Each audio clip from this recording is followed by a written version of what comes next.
4-2 homework is going to be the last homework of the semester, so I wanted to give a little bit of help here as you work through the last one. And these are all really triangle sum situations. But the first angle we can get here, angle 1, if we go right in order, is a situation where we have vertical angles. So this is not new.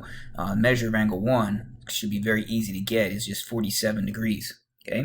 Now we want to think about angle 2. Angle 2 is in this triangle with two other angles, 47 and 55. So for the measure of angle 2, if we take 180 and subtract away the other two angles, that third angle would have to angle measure would have to leave us with the measure of angle 2. And that would be 78 degrees. Okay. So that's measure of angle 2, 78 degrees. So now for angle 3 down here, we already said that this is 47 degrees living up here. So for angle 3, we're going to take 180 minus the 47 and minus another 54, and that'll give us our third angle there. And that's 79 degrees. Just one more than subtracting the 55 away. Number 2 works really the same way as the first one there. Angle 1 is vertical to that 43 degree angle. So angle 1 is very simple to get. Using your vertical angles theorem, 43 degrees. They're equal. Now angle 2, again, lives up in this triangle with 56 and 183. So, or 43. So we take 180 minus 56 minus 43, and that'll be our measure. So we get 81 degrees for the measure of angle 2.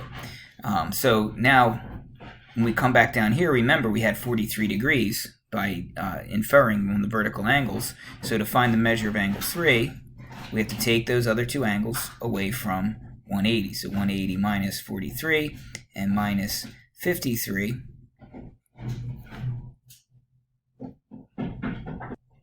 leaves us with 84 degrees for measure of angle 3.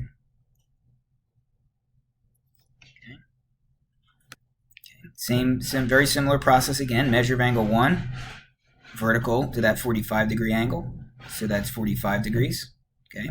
Then we think about the measure of angle 2. We have two angles in that triangle that we can subtract from 180. 180 minus the 45 and minus the 52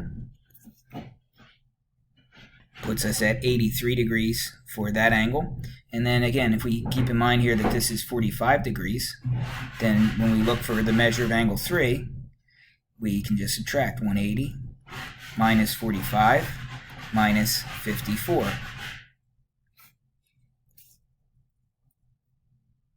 And notice we took 2 degrees more away than we took up here, so this would be 2 degrees less, would be 81 degrees.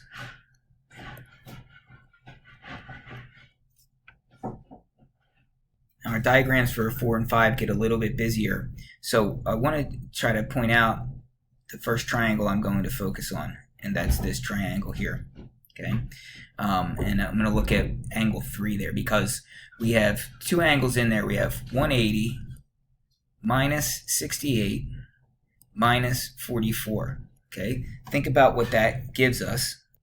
It gives us an angle of 68 degrees, but I want you to understand that is this whole entire angle here. So angle 3 is just a portion of that, okay? Angle 3 would be 68 minus the 37. See how angle 3 that lives right here plus this 37 is just referring to this little angle here. So if we take 68 minus 37, we're left with 31 degrees for angle 3.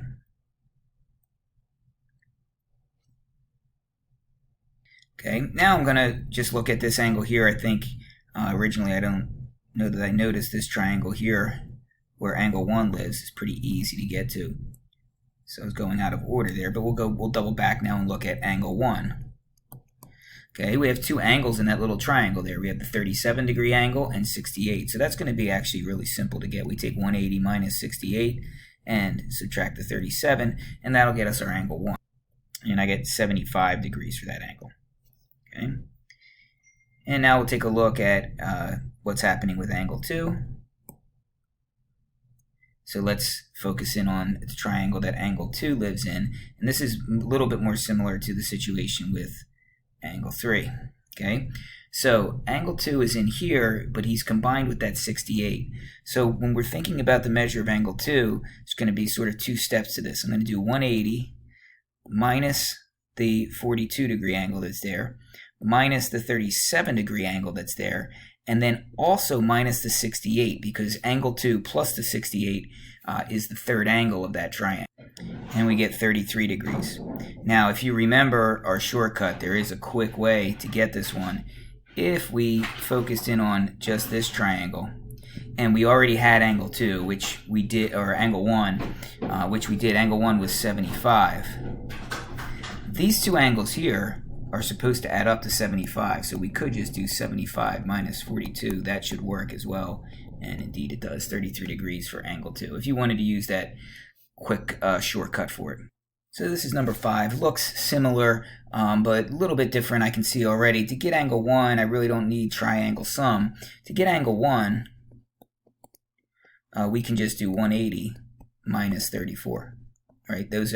They form a linear pair, so that would be 146, okay, for the measure of angle 1. Okay, the pen was a little too thick for my liking. Now, angle 2, let's use our shortcut. Angle 2 is just simply the sum of these two remote interiors. We could subtract them from 180 and get angle 2 supplement, but the quick way to get angle 2, and we'll go ahead and use the shortcut, is just to take 48 plus 34. Okay, so the measure of angle 2 would equal 82 degrees. Okay, so for angle 3 then, we're going to have to be patient and a little bit clever. We know that this is 82 degrees. So I'm going to make an inference here and say that this angle is 98 degrees. How do I know that? It's 180 minus 82. 82 lives right next to it. Okay, so that's going to be 98 degrees. Now we have our two remote interiors. Now we're equipped to use our shortcut. Angle 3 should equal the sum of those two. The measure angle 3 ought to be equal to 98 plus 45, which is 143 degrees.